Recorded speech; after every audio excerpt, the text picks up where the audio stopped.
So now let's see how we can work around with the Lens Flare filter inside of GIMP.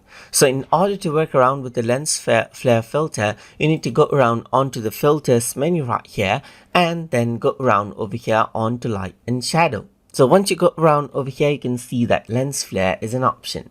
Once you go around onto Lens Flare, you can see that you get a flare in between, and you can go around and change around the X and Y position right here just like this.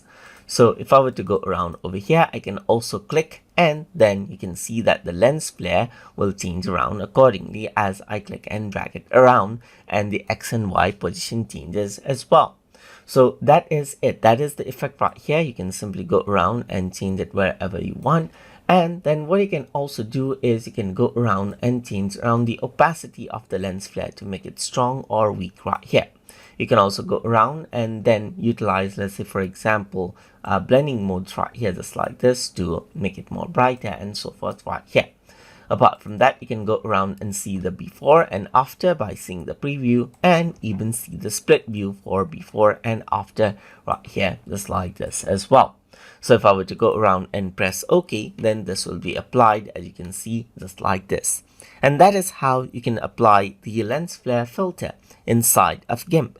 So I hope you guys learned something as always.